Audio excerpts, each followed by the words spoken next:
difícil para as mulheres encararem a própria sombra. Hoje a gente vai falar em tudo aquilo que a mulher evita, tem medo, esconde, que ela tem um repulso só de pensar em olhar. É justamente nessa parte poderosa que pode nos ajudar. Mas por que tanto medo, tanto receio? Porque fomos ensinadas a temer essa parte e hoje eu vou te explicar o porquê. Eu sou a Mariane, terapeuta e mentora de mulheres. Existe uma dificuldade nas mulheres em olhar para sua sombra feminina. E hoje eu quero falar sobre essa sombra feminina, de onde ela vem, por que tememos e o que acontece quando a gente traz essa sombra para a luz, trazendo toda essa integração. A gente vai olhar para a sombra não como algo místico, mas um conceito histórico que faz parte da nossa psique. Segundo Jung, a sombra é tudo aquilo que rejeitamos em nós. E justamente o que a gente rejeita, porque a gente aprendeu lá na infância algumas formas de sermos amadas. A criança aprende muito rápido como manter um amor, como gerar aprovação e o que causa uma rejeição. O vínculo para uma criança é muito importante. Então, tudo que ameaça o vínculo é reprimido. Mas o que acontece? Tudo que é reprimido não quer dizer que vai desaparecer. Pelo contrário, fica num lugarzinho ali guardado. E tudo isso que fica no inconsciente diz muito sobre as nossas ações, a forma que sentimos, reagimos sobre as coisas. Tudo de uma forma inconsciente. Ou seja, consciente a gente acha que aquilo não existe mais, mas inconsciente está tudo ali bem guardadinho. A gente vai olhar para a sombra feminina não só no sentido individual, mas de uma forma coletiva, nessa dimensão que é grande. Por muitos séculos, o feminino foi condicionado a servir, a cuidar, a estar sempre em prol, cuidando do outro, disposto para agradar o outro, ou seja, ser agradável, estar emocionalmente disponível. E o que ensinaram para nós? Que não podemos ser ambiciosa, que mulher não sente raiva, que a gente não pode ter esse vínculo com o nosso prazer, porque se a gente tem esse vínculo com o nosso prazer, com a nossa sexualidade, a gente é vista com maus olhos. Então, o que acontece historicamente? Sobrevivemos socialmente, a gente reprimiu tudo isso que faz parte de nós e que é necessário para o nosso desenvolvimento na nossa jornada de individuação, ou seja, para a gente viver. E aí é justamente isso que a gente vai reprimindo e vai ficando no nosso inconsciente. E isso fica reverberando. Então toda causa de manifestação daquilo da sombra que às vezes nos assusta é necessariamente aquilo que está escondido, mas que pode ser a virada de solução. Às vezes o termo sombra pode surgir muito como algo ruim, mas na verdade não é só algo ruim que esteja ali no nosso inconsciente.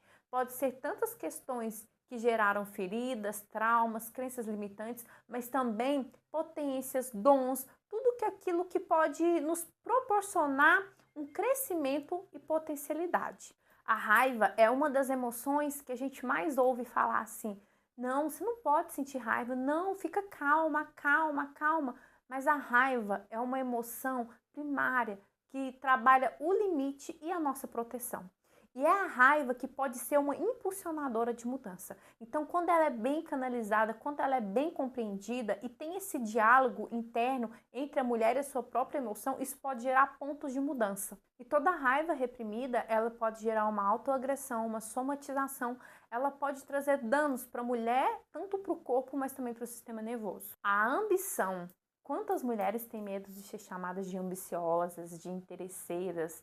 E é justamente a ambição que fortalece a nossa autoeficácia, a nossa capacidade de acreditar que nós conseguimos fazer algo, que a gente pode conquistar, ter aquele resultado que a gente tanto deseja. É justamente quando ela é reprimida que entra a autossabotagem, a dificuldade de colocar uma precificação no seu trabalho para aquela mulher que deseja empreender ou que quer ter um valor mais alto no trabalho, mas ela não se acha competente o suficiente até mesmo para falar ou aumentar o próprio preço. É uma crença que vai sustentando o desvalor. Já na nossa sexualidade, a sexualidade ser vista de forma sagrada, para a gente ter esse contato até com o nosso corpo. Quantas mulheres não conhecem, não sabem o que é um prazer de fato? E tudo isso por quê?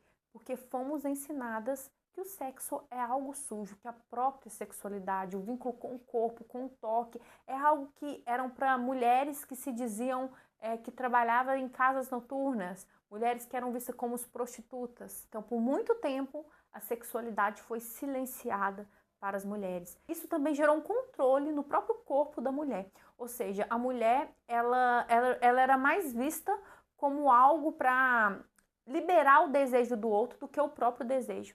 Então, muitas mulheres sempre temeram muito esse toque no corpo, o prazer, e é justamente isso, tudo reprimido, que vira um bloqueio sexual, o bloqueio da vitalidade, com o próprio prazer, com o próprio corpo, dificultando até mesmo de entender quando acontece algum sintoma, tem alguma manifestação no corpo físico. A primeira coisa que a mulher às vezes faz é procurar um médico, porque não sabe o que o corpo está querendo comunicar. Outro ponto que era de muita validação, que é o egoísmo saudável.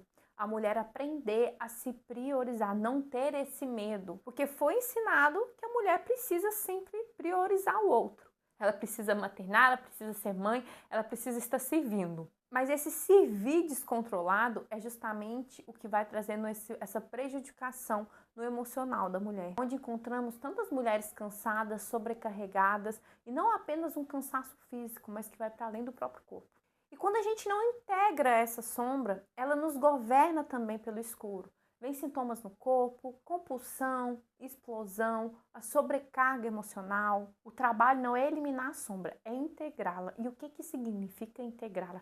Reconhecê-la, ver ela, trabalhar, dar espaço de forma consciente. Ou seja, aquilo não fica mais te regendo pelo escuro. Você aprende a localizar e lidar com ela de uma forma que seja saudável, que traga isso para que seja trabalhado de forma consciente, que você tenha uma percepção de como que você reage, como que o seu corpo reage e o que você pode fazer para que isso não venha a atrapalhar você durante os seus processos. Por isso, um processo terapêutico feminino, ele é tão importante, porque a gente precisa acolher aquilo que está nas nossas sombras. Então, quando a gente fala acolher as sombras, não é apenas algo bonito, romântico, mas é algo que é dolorido para a mulher, é algo que vai, de fato, mexer com ela profundamente, com as suas entranhas, porque aquilo vai modificar as suas crenças, os seus comportamentos, vai começar a trazer toda essa mudança. Talvez aquilo que você esteja vivendo hoje na sua vida, que você sinta que você está sem direção, está sobrecarregada, está cansada, não sabe como lidar com algumas frustrações, não sabe nem descrever o que está sentindo, pode ser justamente aquilo que o seu inconsciente está querendo te integrar ali e justamente o que as suas sombras estão pedindo para ganhar consciência. E eu quero saber de você. O que você acredita que hoje pode ser uma das suas maiores sombras? Me conta aqui e me fala se você gostou do vídeo.